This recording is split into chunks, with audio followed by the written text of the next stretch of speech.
So now let's move on to the next unit of this chapter. We're done with the first unit. Now the next unit is differing strands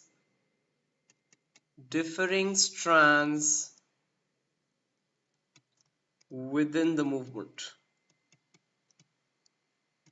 Now basically, if you see, the non-cooperation movement was launched in 1921, and in this movement many people boycotted areas, okay, and they did many things. But now if you look into the different places, if you look into the different areas of India, whether the countryside, the towns, the cities, the plantations, if you look at different areas, the movement was perceived, was visualized in different ways.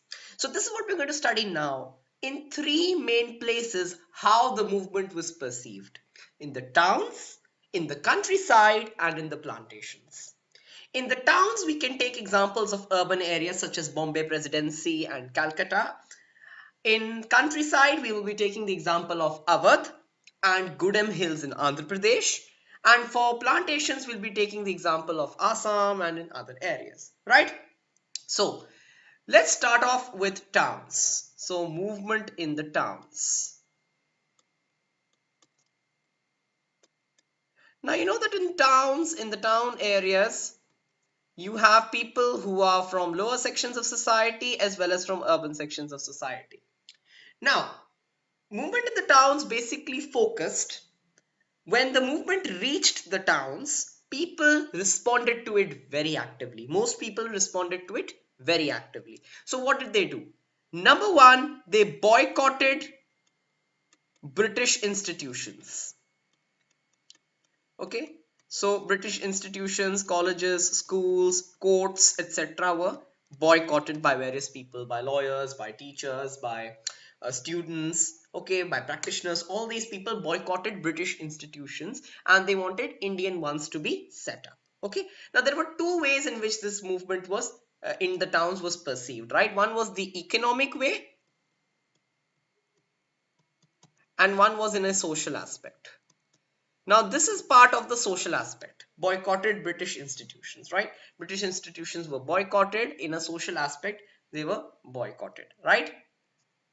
So, this is one main thing, right? People began to take to streets and boycott British elections. Now, elections also were boycotted. They did not participate in any elections. Okay, people boycotted those elections. They did not vote and neither did they contest, right? So these were all a social aspect, how a social aspect of the movement was seen in towns, right? But still, if you see, not everyone was equally moving in the movement, right? Let's see how. An example of this is the Justice Party of the non-Brahmins. Now, Justice Party is a party which was set up by the non-Brahmins, obviously from the lower castes, and they felt that boycotting British institutions will make them lose the little power that they have gained, right? Because of British, the Justice Party and the non-Brahmins feel that they have got some form of power in a social aspect because they have been badly treated for a long time in society, and because of these British institutions and because of reservations, etc., they have got a chance, right, to portray themselves, to make use of opportunities. That is why this was one of the examples of those sections of society that did not actively participate in the movement and boycott institutions as much as they wanted to, right? So that's one way to see that there were some sections of society which were not so happy. They did not all participate, right? So an example is the lower caste. Now let's come to the economic perspective. Now, in the economic perspective, first thing was that people boycotted British products.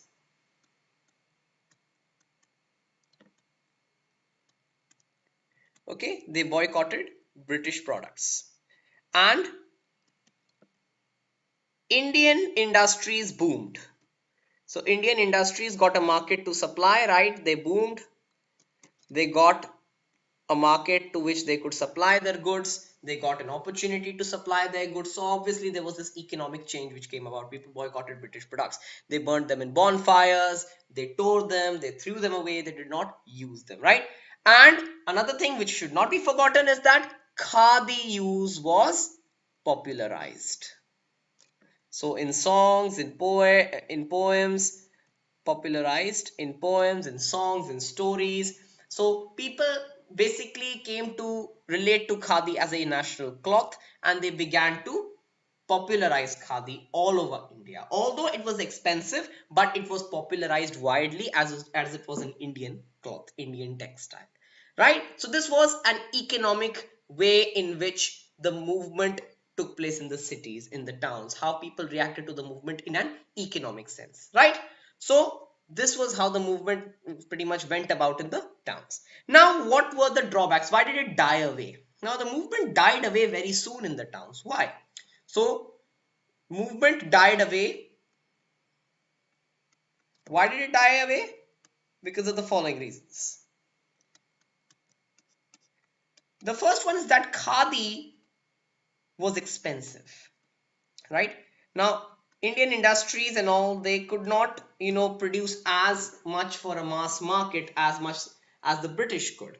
And if you look at khadi, khadi was a very expensive cloth and not everyone could afford it, right? So ultimately, after a point, people began to stop the use of khadi and they went back to their normal cloth. Because again, khadi was an expensive cloth, people could not all afford it, right? So that was one reason why the movement died away. The second reason was that British institutions were boycotted, but Indian institutions were slow to come up. So what basically happened was people left British institutions, they boycotted British institutions, but again they needed Indian replacements, but these Indian replacements were very, very slow to come up. So ultimately people had to crawl back to their original British institutions, and hence the movement pretty much died in the towns. So I hope that's absolutely clear how the movement was perceived in the towns and how ultimately the movement died away in the towns. Thank you very much for joining me. And then in the next video, we'll be discussing about the movement in the countryside. Thank you.